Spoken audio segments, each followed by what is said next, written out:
Welcome to the Build Your Reiki Business podcast. I'm Christian of Standing Stones Healing, founder of the Reiki Business Collective and creator of the Build Your Reiki Business program, sending blessings and best wishes to your Reiki business.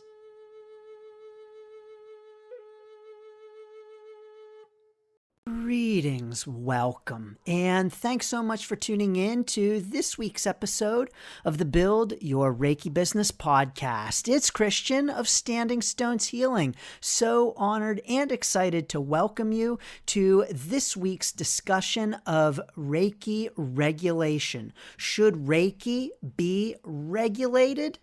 What do you think? But first, I would like to invite you to join me for my free live Reiki business class this February. The Reiki Business Ready class is based on my Reiki Business Ready book to help you determine if it is time to start your Reiki business. In this class, you'll have the opportunity to connect with other Reiki practitioners to discuss your experiences and to determine if it is time to start your Reiki business and if you are ready to do it. You can learn more and save your spot at standingstoneshealing.com/ready class. But don't wait, because registration closes on February 1st. standingstoneshealing.com/ready class. So, should Reiki be regulated? This is a big question. And of course, there are lots of opinions about this. And I want to say right off the bat that, as with any opinion, there is no best opinion, there is no right or wrong. And there is a lot of nuance with this topic. So let's dive in. First, I would like to distinguish between standardization and regulation. So regulation is different from standardization. Regulation is when an industry, a practice, is governed by an authority, a professional organization, some governing body that sets up rules and laws and guidelines in order to define the practice. So with Reiki, regulation means certain standards and requirements. It means specific qualifications and training. It means oversight and monitoring of the practice.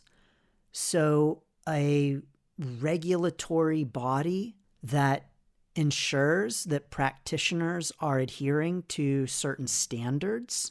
And regulation is used to promote safety and quality and to make sure that practitioners are performing in ways that advance the industry, that promote it in a positive and healthy way.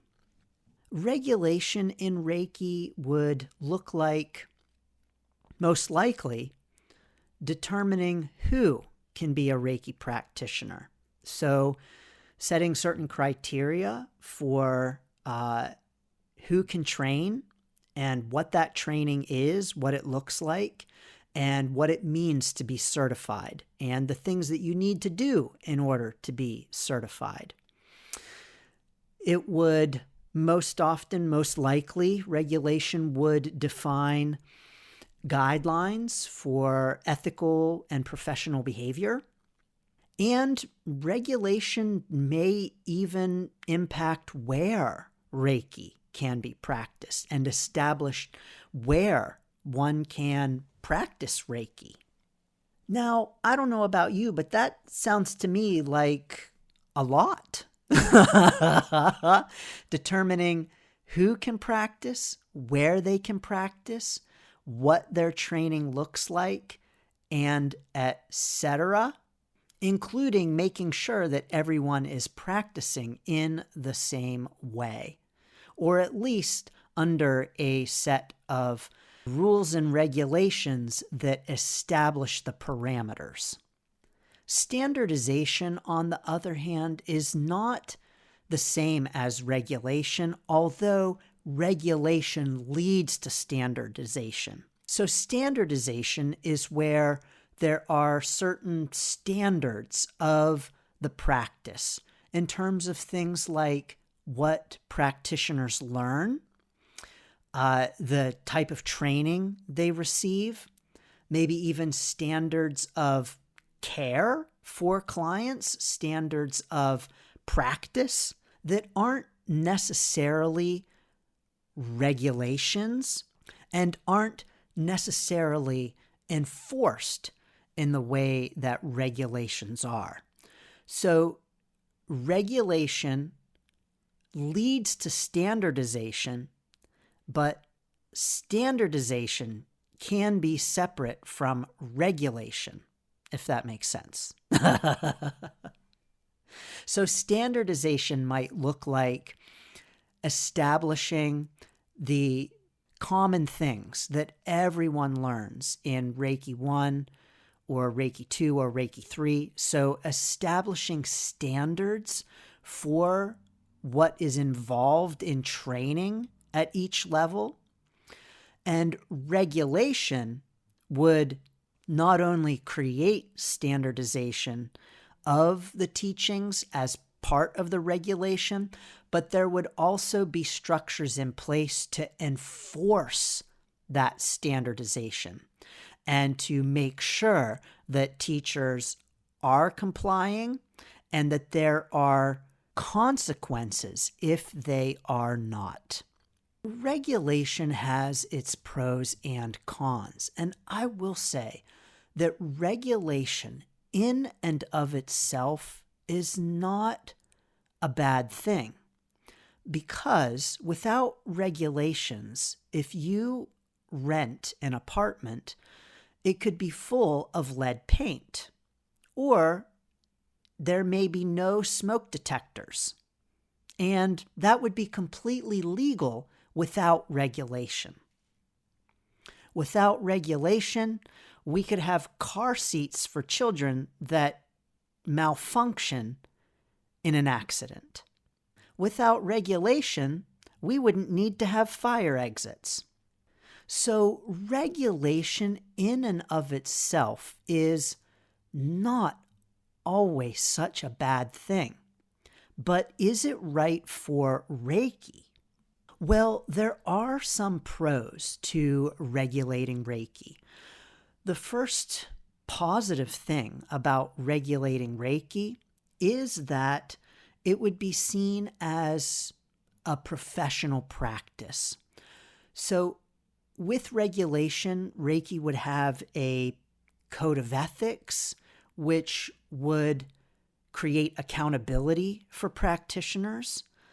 People would take it more seriously, and there would even be the possibility of being able to use health insurance for Reiki because it's a professional practice. Regulating Reiki would also create more trust around the industry. So in last week's episode, I talked about Reiki scams, and they wouldn't go away because any industry can and does have scams, no matter how well regulated or professional it is. But it would indeed reduce the instance of scamming that can happen in the Reiki community. So it would create more trust with the practice itself, and it would lead, like I mentioned, to standardization. And as of now, there is no standardization in the teaching or practice of Reiki. So what that means is that anyone could teach anything they want to in a Reiki class, and even though it's not ethical, they could call it Reiki. So I could teach in my Reiki 1 class all kinds of things that are not part of Reiki, and I could teach all kinds of things that are not part of Reiki 1, and I could call it Reiki 1, and there's no consequence.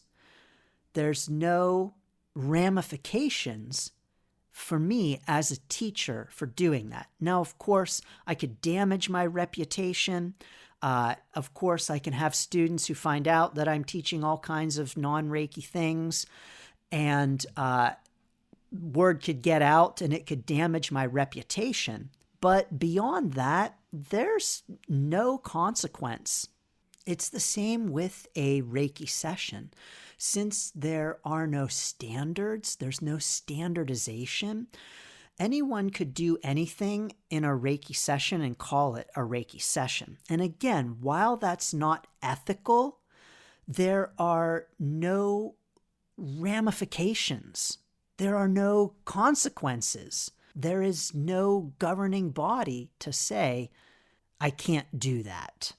And regulation would fix that problem, which, let's admit, as much as we love Reiki and as much as we love the practice, that is a problem where anyone can call anything Reiki and there's no standardization. But of course, there are cons with regulating Reiki as well. First of all, the cost is a big one, because with regulation, there is always a cost. You have to pay for training, which is often much more expensive. And it's often much more expensive because the teachers have to pay in order to be part of the governing body. So they'll have to pay fees to the governing body, the regulatory body, which means that it's not as accessible as a practice, and fewer people are able to be Reiki practitioners. So if we have a governing body, a regulatory body, let's call it the Reiki Accreditation Organization, the RAO. Let's say that the RAO, in charge of Reiki, wants to set its fees to be a Reiki practitioner at $200 a year. And so every year you have to pay $200 to the RAO in order to be a member and in order to practice and teach Reiki. Who knows? Maybe the RAO may even have different levels where if you want to be a practitioner, it's $200. If you want to teach, it's $400 a year, whatever. But they can set those amounts. And if you want to practice, you've got to pay. So cost is a huge con of regulation. Another drawback to regulation is unnecessary requirements. And so as practitioners, we may be required to take classes on things that are really not relevant. For instance, we might be required through regulation to take anatomy classes when, let's be real, we don't need anatomy classes. Another con is defining the standards by which we must practice. And by this, I mean, let's say that you are offering sessions to others. The regulatory body would determine exactly what happens in a session. So these are the things that you have to do in each session. These are the things that you have to cover. These are the things that you can and cannot do. Oh, and by the way, these are the outcomes that you have to have. This is a tricky one for sure, isn't it? Because we know that with Reiki, we cannot guarantee any outcomes. But if there are standards, if Reiki is regulated, then would there be a requirement to have certain outcomes for clients?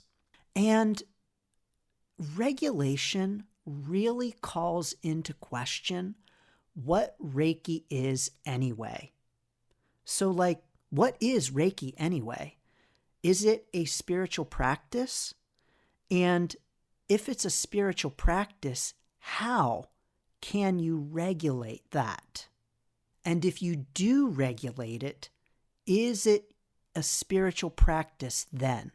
So regulation really does call into question exactly what Reiki is in the first place. And one of my big questions about regulation is who determines the standards? So who gets to decide what can and cannot be taught in the different levels? Who gets to decide what can and cannot happen during a Reiki session and what that is supposed to look like? So who are the people who decide this, and how does that small group, that small governing body, that small regulatory body have the power over so many practitioners? Now, is this a good thing? Yes, for the reasons I mentioned it can be, but also not for the reasons I mentioned it can't be. My personal biggest concern is with the cost and how prohibitive it could be from people becoming Reiki practitioners with the cost of training and certification and etc. Now, regulation varies from country to country and state to state. So I always encourage each of us to check our state and local laws, or our country laws too, depending upon where we are, because they do vary from place to place. Always, regulation is a possibility. So in states like Massachusetts, for instance, a bill comes up every year, every couple of years about regulating Reiki. And somewhere like Florida already has Reiki regulation. Now I'm talking on the state level because in the United States, any Reiki regulation will be at the state level, and it will not be at the federal level. We don't have to worry about a wide, sweeping federal law that regulates Reiki. Well, I don't want to say that for certain, just saying, because we never know, but the chances are very, very good that regulation will be only on a state or local level basis and not on a federal level. What has been typically driving regulation in the United States, in states such as Florida, for instance, where Reiki is regulated, is the dictates of the massage board, which claims Reiki as part of massage. Now, we know that is so silly. We as Reiki practitioners know that Reiki is not massage. There's no manipulation of the muscles or tissues, or at least there shouldn't be. We know that this is not part of the system of Reiki, but again, without standardization, someone could do that and call it Reiki. But typically when we see attempts at regulation in states, it's with the massage board calling Reiki massage, which of course is just all about getting the money, because then the Reiki practitioners have to be certified in massage, and how convenient is that for the massage board?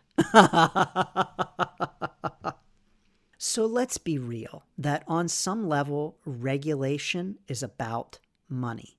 Yes, it can be about protecting the student and the client, just like regulating paint and fire alarms and car seats is about safety, but we also know that there are very few concerns about safety in Reiki. So what do you think about regulation? Should Reiki be regulated? Should Reiki be standardized? What do you think? Join us in the Reiki Business Collective Facebook group and tell us all about it at facebook.com/groups/Reiki Biz. Sending lots of blessings and best wishes to your Reiki business. Thanks for tuning in to the Build Your Reiki Business podcast. Please like, share, subscribe, and send to a friend. Learn more about the Build Your Reiki Business program at standingstoneshealing.com/build. Sending blessings and best wishes to your Reiki business.